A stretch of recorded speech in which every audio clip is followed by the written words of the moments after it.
Hola, buenas tardes, estimados alumnos, estimadas alumnas.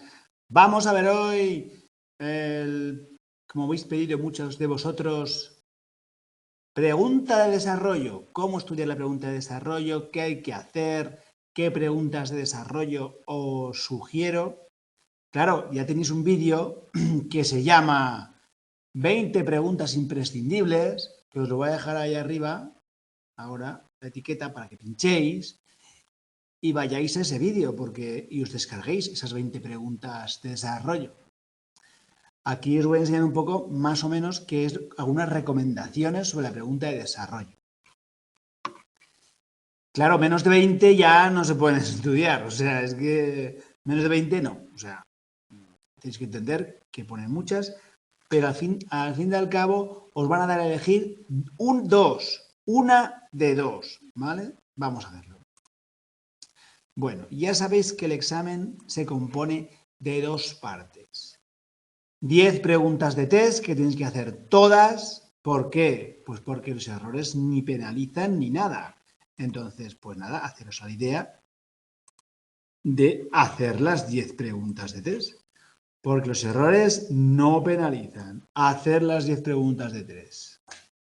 Rellenáis vuestros datos y hacéis un círculo. Encierre en un círculo la opción elegida, ¿vale? Cogéis la opción elegida y la encerráis en un círculo, ¿vale? Bueno, ¿cómo se pasa esta parte? ¿Cómo se aprende esta parte? Haciendo muchos test. Mirándoos todas las preguntas que hemos visto, estas que os sugiero, las 20 que os sugiero de desarrollo y todos los temas que hemos visto, donde tenéis todos los test de todos los años. Entonces, más fácil ya para identificar esas preguntas, lo tenéis muy fácil. Bueno, preguntas de desarrollo. ¿Qué hay que hacer? Aquí lo tenéis. Desarrollar. Aquí, desarrollar. ¿Por qué digo desarrollar? Porque no hay que hacer un esquema. Un esquema, háztelo si quieres en un papel aparte. Pero lo que tienes que hacer es explicarte lo que sabes sobre esa pregunta. Bueno, antes daban 3, ahora solo dan 2. Bueno, la cuestión es que has de elegir una de ellas. Únicamente una. Entonces, solo tienes una página para desarrollar esa pregunta. Así que tienes que sintetizar lo que sabes en el espacio que tienes. Importante. Solo contestar una, porque como contestes las dos, solo te van a coger a calificar la primera. Y no. Tenéis que elegir una. Pensar cuál lo sabéis mejor y elegir. Así de sencillo. Bueno, ¿en qué consiste desarrollar? Bueno, una de 3 no, una de 2. ¿En qué consiste desarrollar? Pues desarrollar una pregunta consiste en hacer una pequeña introducción, luego hacer un desarrollo de la pregunta. ¿Qué es el desarrollo? Pues las partes que tiene, los tipos, las clases, todo esto, ¿no? Y luego una conclusión si es que hay una conclusión en esa pregunta, ¿entendéis? En cuanto a la introducción, pues hacer una breve referencia histórica, si es que tiene algo relacionado con el derecho romano, pues bueno, pues si se remonta al derecho romano, si no, bueno, cualquier cosa que aparezca, pues está bien. Pues por ejemplo, si estáis hablando pues de las instituciones de Gallo, pues bueno, sí, pues ya estáis nombrando un autor, Gallo. Las instituciones, pues crea un libro didáctico. Yo que sé, cualquier cosa que os aparezca, donde aparezca, o por ejemplo, la estructura lógica de las normas. Pues bueno, pues si esta estructura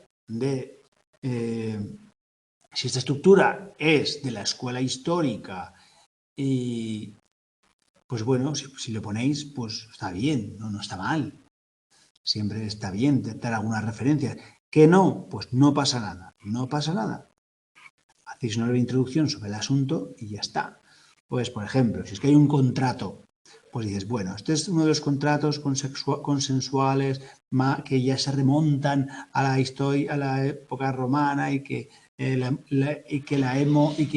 pues en Europa, en nuestro sistema continental cerrado y europeo, pues hemos positivizado la herencia del derecho romano, ¿sabes? Entonces, os voy a hacer una pequeña introducción que os puede servir para los tres, ¿vale? Ahora hablaremos de esto. ¿En qué consiste el desarrollo? Pues el desarrollo es en desarrollar la pregunta. Si hay una clasificación con tipos, clases, o hay algún artículo, si hay algún artículo, pues está bien del código, pues ponerlo, si lo sabéis, si no, pues no. Ejemplos, importantísimo. El ejemplo es lo que te sirve para clarificar al que corrige si te lo sabes o no. ¿Entendéis? ¿Entendéis la cuestión? Pues bueno, si hay algún ejemplo que podáis poner, lo ponéis. Conclusión. No es muy habitual que haya una conclusión.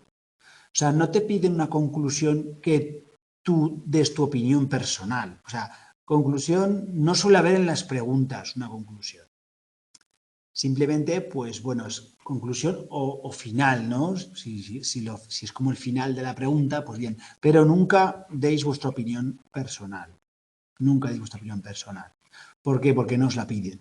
Os piden si conocéis esa pregunta, si conocéis ese concepto jurídico básico, que es como se llama la asignatura. Nunca deis vuestra opinión personal porque no os la piden, ¿vale? Ahora, desarrolla, explícate todo lo que puedas, hacer buena letra, que se entienda, que se lea, evitar las faltas de ortografía, utilizar frases bien construidas, utiliza todo el espacio disponible, sintetiza, ideas claras, buena letra, pues son claves para tener una buena pregunta de desarrollo, ¿vale? Esto os recomiendo. Lo que os digo, ¿qué preguntas de desarrollo pueden caer? Pues en el tema este que os digo, en la clase pasada o la anterior os di una lista de 20 preguntas. Pues bueno, hay muchas más que pueden caer, pero de estas 20, probablemente una os puede caer en vuestro examen. O en alguno de los exámenes, porque claro, son muchos los exámenes que ponen, no solo es uno, ¿eh? Por ejemplo, vamos a ver ejemplos de preguntas de desarrollo. Esta no, porque esta es del tema 2, no estamos en segundo parcial. Esta la vamos a pasar.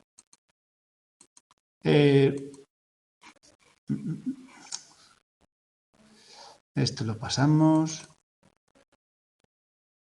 Vale. Tema 7, este ya os entra. Clases de relaciones jurídicas. Pues nada, haces esta cayó, pues ¿qué hacemos? Pues, ¿qué nos pone de introducción? Pues que hay muchas clasificaciones, que hay muchas posibilidades de relacionarse con los sujetos, pero que vamos a hablar de las más habituales en la vida social. ¿Veis? O sea, una forma sencilla de hacer una pequeña, que es una introducción. Pues eso, un pequeño párrafo donde explicas un poco de qué vas a hablar, ¿vale? Si no tienes una introducción muy elaborada, pues ¿de qué vas a hablar? Pues bueno, voy a hablar de que hay muchas posibilidades clasificadas doctrinales, muchas posibilidades y que, bueno, pues vamos a limitarnos a las que más utilizan en la vida cotidiana, ¿vale? Entonces, iríamos a la parte, esta sería la parte de introducción y esta parte de desarrollo, ¿vale? ¿Qué tipos?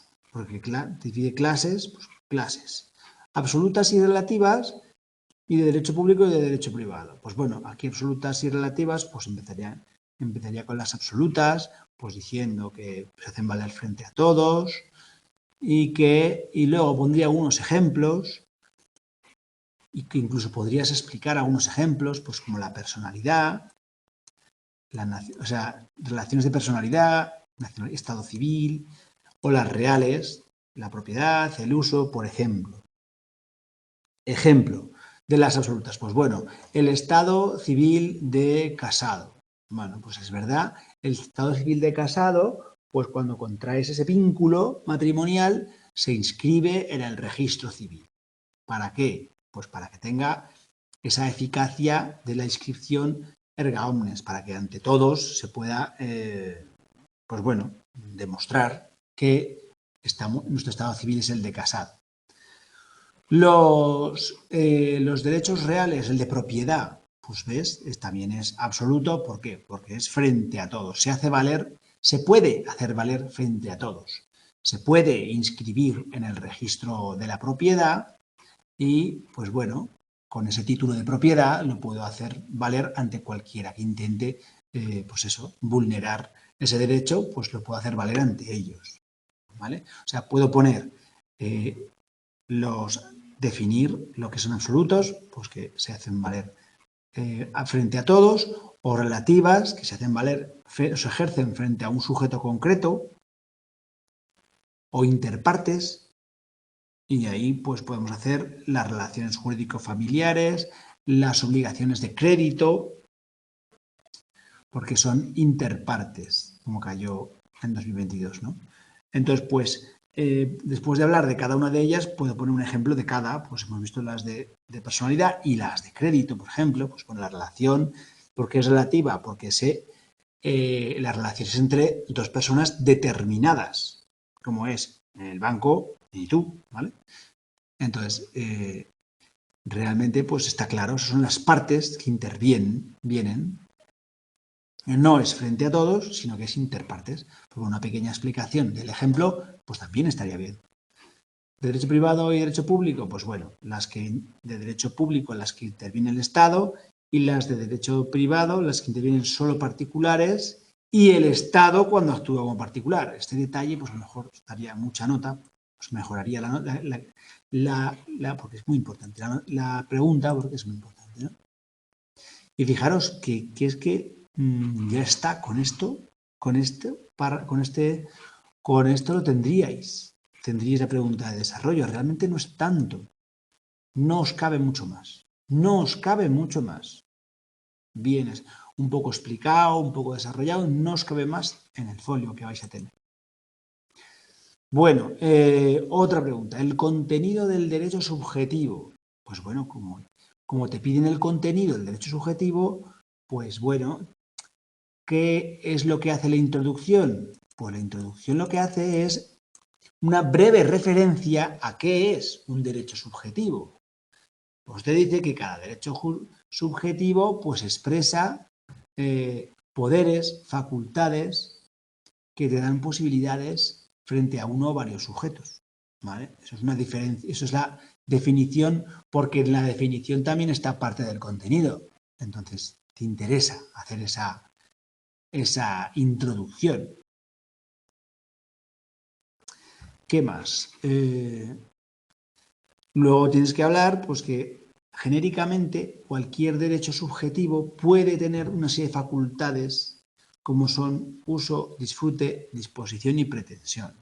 Uso y disfrute es el ejercicio pacífico de acciones, disposición, tomar decisiones, y pretensión, pues exigir a otros una conducta. De cada uno de ellos puedo poner ejemplos. ¿Está bien poner ejemplos? Pues sí. Uso y disfrute, pues es el propietario de una casa que aprovecha su uso y pone a los vecinos por ciertos límites, pues respecto ruidos, también puede tener una carga urbanística.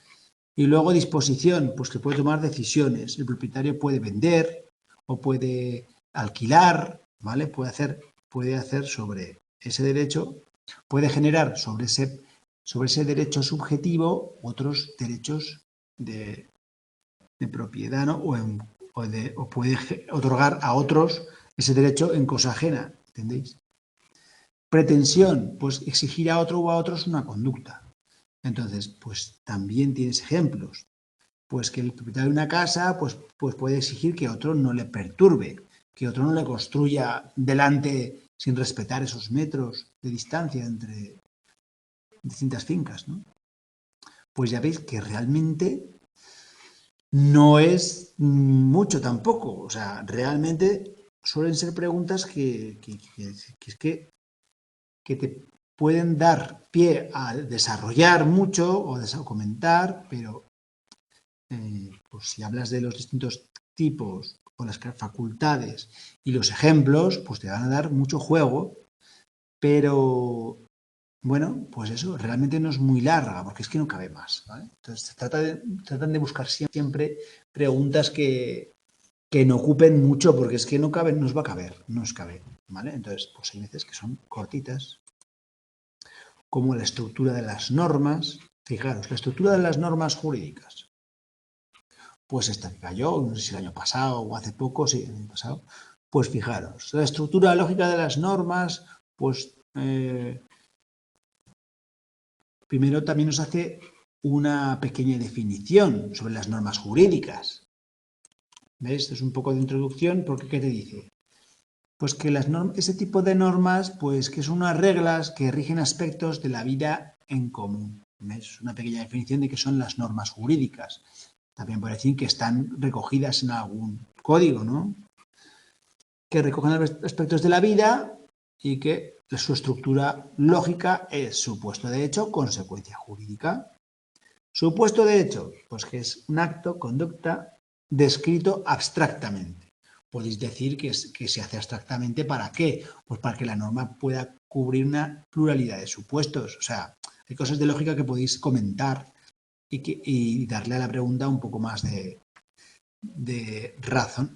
razonamiento, ¿no? Se denomina así porque prevé una situación de la vida social a la que el legislador ha decidido otorgar efectos. Claro.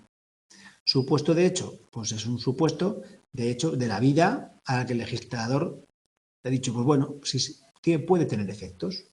Por ejemplo, ¿qué puede ser un supuesto? Pues hay varios tipos, ¿no? Puede ser un acto, que es la declaración de la renta, una conducta, que puede ser reiterar, una reiteración de hechos delictivos, pues puede tener relación con una conducta, o puede ser un hecho de la naturaleza, como es un huracán, ¿no? En cuanto a la consecuencia jurídica, pues la norma vincula la realización efectiva de un acto con una consecuencia. Entonces, ¿qué nos dice? La norma vincula la realización efectiva del citado acto, conducta o hecho. ¿Ves? Aquí te dice ya las tres. Acto, conducta o hecho. Te nombra los tres ejemplos.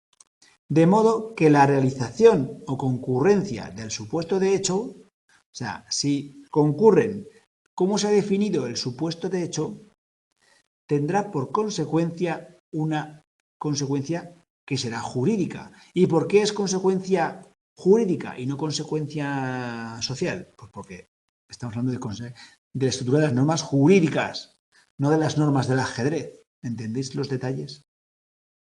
Pues bueno, la consecuencia jurídica será pues la prevista en la norma, por eso es consecuencia jurídica de una estructura de una norma jurídica. ¿Cuál es? Pues en el acto de hacer la renta, pues que claro, si no la haces o la haces mal, o tienes una responsabilidad ahí, ¿no? Si te sale a pagar o te sale a devolver, pues estás generando una responsabilidad. En el caso de hechos de reiteración de actos delictivos, pues la consecuencia jurídica pues, puede ser una pena. Y en el caso de un huracán, pues un hecho natural, pues puede ocurrir que ese hecho natural tenga consecuencias jurídicas. ¿Cómo cuáles? Pues como que tenga que un seguro cubrir ese supuesto de hecho. Ya veis que los ejemplos os dan para rellenar, es decir, para completar el espacio que tenéis sin saliros de la pregunta.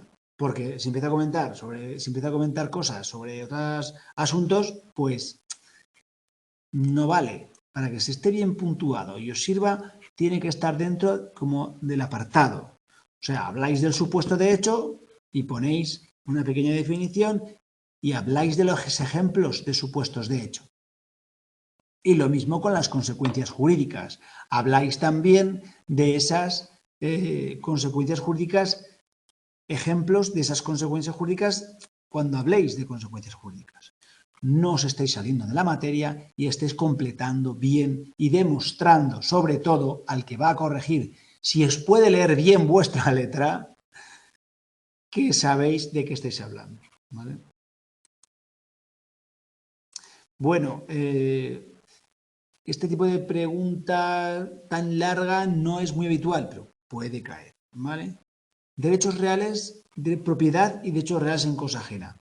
Claro, aquí nos piden que desarrolléis todo, os piden solo seguramente este apartado. Con este apartado ya pues completaríais la pregunta. Pues bueno, pues que hay dos grandes categorías en que pueden dividirse los derechos reales. La propiedad y los derechos reales en cosa ajena. La propiedad, pues es el derecho real por excelencia, porque supone el pleno dominio o poder de una persona sobre una cosa. Lo explica el derecho romano. Esto siempre es interesante nombrar los orígenes, ¿no? Denominando este derecho dominium y el titular como dominus, señor. Bueno, tampoco es importante si no lo sabéis, ¿vale? Si no lo sabéis o no habéis podido aprender, pues no pasa nada tampoco. Simplemente que sepáis que siempre que nombres el derecho romano de forma bien relacionada con la pregunta, va a estar mejor. La propiedad, ¿qué es? El señorío pleno de una persona sobre una cosa. Solamente en la época posclásica se comenzó a generalizar la actual denominación propietas o propietarios. Claro, ¿cómo cuento todo esto del derecho romano? Pues podéis decirlo, pues eso, al revés, ¿no? Que hemos heredado del derecho romano esta denominación, pero que ha ido variando desde los orígenes hasta la actualidad la denominación de esa propiedad. Entonces, pues yo qué sé. Podéis hacer un poco un resumen. Derechos reales en cosa ajena, pues ya es un derecho más limitado. ¿Ves? Esto ya es una característica muy importante. Es un derecho limitado. ¿Por qué? Porque son varias las personas que pueden ostentar derechos independientes sobre una misma cosa. Al contrario que la propiedad, que es sobre cosa propia. Obviamente, cosa propia, cosa ajena. Es fácil de decir que es distinto, ¿verdad? En derecho romano, el proceso lento del conjunto de derechos por el que una persona puede sobre una cosa que no es suya, es decir, ajena, perteneciente a otro. Claro, perteneciente a otro propietario. Lógicamente, si es ajena, no es tuya. Fácil de poner. Todos ellos han pasado nuestro Código Civil vigente, idéntico a la genial creación de la jurisprudencia romana. Esta frase os sirve para cualquier pregunta. Para cualquier pregunta. Para cualquier pregunta que os puedan poner. En cualquier pregunta podéis poner esta frase. Así que tratar de buscar alguna frase que os sirva para todo. Todo, o sea, cualquier cosa que pongáis. Esto ha pasado en nuestro Código Civil vigente, idéntico a la genial creación de la jurisprudencia romana. O si no es concretamente de la jurisprudencia, sí, porque gran parte es jurisprudencia, pues de la tradición romana. Es que cualquier cosa que pongáis así, es que os vale para todo. Bueno, ¿que podéis desarrollar más? Sí, podéis desarrollar más. Y hay cosas muy importantes, como las facultades, como volver a insistir en que el de propiedad es absoluto y el de cosa ajena es más limitado, y que hay tres facultades sobre una cosa que esté libre de cargas, uso, disfrute y disposición. Bueno, pues eso. Los ejemplos, lo dicho, súper importante. El derecho de facultad o de uso, pues ese que el titular puede usar o ceder la utilización de una cosa a un tercero. Y el disfrute, ¿qué significa? Pues que puedes coger los frutos, pero estos frutos pueden ser naturales, cosecha, crías o animales, o civiles. Muy importante este concepto de fruto civil. Este ha caído muchísimas veces. ¿Qué son frutos civiles? Intereses, alquileres, todo tipo de rentas que generen, pues eso, un bien fungible como es el dinero, ¿no? Aquí tienes clasificaciones, pero bueno, todo esto ya nos cabe, o sea, olvidaros, todo esto ya nos cabe. Ya no os cabe, ¿vale? O sea, olvidaros no, quiero decir que podéis estudiaros el derecho a un derecho concreto, O esta pregunta, derechos reales en función de garantía. Vale, y que tú sepas que es prenda e hipoteca. Pues eso es muy importante. Derechos reales en función de garantía. Si os ponen esta pregunta, los derechos reales en función de garantía, vosotros tenéis que visualizar ya prenda e hipoteca. Prenda, ¿qué tenéis que visualizar? La casa de empeños.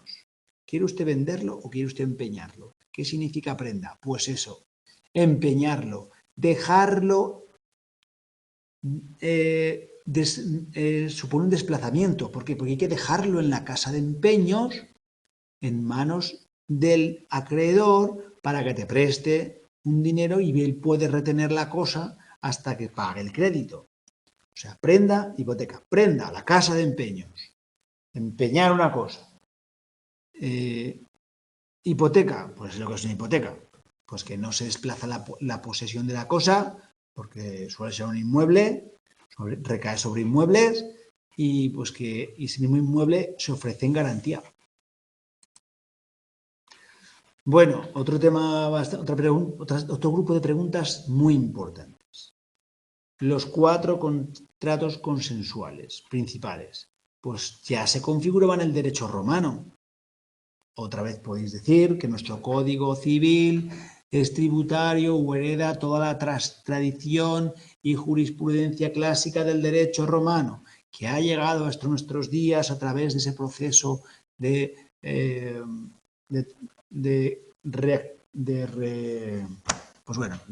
asimilación del proceso del derecho romano hasta nuestros días. O sea, cualquier frase de este tipo os sirve de introducción perfecta, ¿vale? Porque además es verdad y es real. Entonces, pues bueno, aquí tenéis los cuatro principales contratos consensuales. Uno de ellos os puede caer perfectamente. ¿Por qué? Porque tiene una extensión muy apropiada para una pregunta corta. Entonces, pues repasarlos, mirarlos bien y bueno, pues eso lo de siempre, que hagáis esa pequeña definición, tipos y bueno, si ya os sabéis, el artículo, a lo mejor el número ya es excesivo, pero si ya os sabéis más o menos el artículo del Código Civil, pues es que ya, porque cada tipo de contrato se resume en una frase del Código Civil. Luego está más desarrollado, por supuesto, pero la definición está en una frase. Y bueno, estoy quedando ya sin voz, así que disculparme. Bueno, pues nada, mucho ánimo con estas preguntas de desarrollo. Os he explicado un poco qué es lo que hay que hacer, porque realmente lo que os digo, si queréis ver qué preguntas pueden caer o por cuáles son las que apuesto yo que vayan a caer, pues tenéis las 20 preguntas de test que os he dejado aquí al principio del vídeo, aquí arriba, ¿no? Entonces, pues eso. ¿Cómo hacerlas? Pues ya os digo eso, pues una breve introducción, un desarrollo, los ejemplos muy importantes. Si no sabéis una referencia histórica o autores que aparezcan, pues hacéis ese párrafo, ponéis ese párrafo, que nuestro Código Civil hemos heredado y se ha transmitido en nuestro Código Civil pues toda la jurisprudencia y toda la tradición de la jurisprudencia y del genio romano hasta nuestros días. Perfecto, ¿vale? Ese parrafito está bien en cualquier contexto de cualquier pregunta. Y bueno, pues lo que os digo, clasificación, definición, tipos, ejemplos, comentar los ejemplos, importante, tampoco pasaros con una frase, vale, puedo comentar cualquier ejemplo en una frase. Conclusión de vuestra opinión, nunca. O sea, conclusión, bueno, no, no es habitual, porque no aparece en la pregunta, simplemente pues eso. Sintetizar, buena letra, frases claras, ¿vale? Hacer frases claras, utilizar todo el espacio, pues son una de las cosas que hay que hacer, ¿vale? Y bueno, pues poco más puedo contar. Que mucho ánimo, si tenéis cualquier duda o cuestiones que os pueda, podéis preguntarlas junto a este vídeo, podéis enviar las primeras preguntas, darle a me gusta si os ha gustado, si no criticarlo o lo que queráis. Así que pues nada, mucho ánimo y pues nos queda una clase más. Así que aprovechar, si queréis alguna cuestión concreta o algún consejo concreto, aprovechar y proponerme algo si queréis, ¿vale? Bueno, muchas gracias y nos vemos en la próxima y última clase de 2024. Salvo que hagamos las de corrección de exámenes, que siempre haremos, si me mandáis los exámenes, pues haremos corrección de exámenes. De primera semana y de segunda semana. Bueno, muchas gracias y hasta la próxima. Chao, adiós, adiós, adiós, adiós.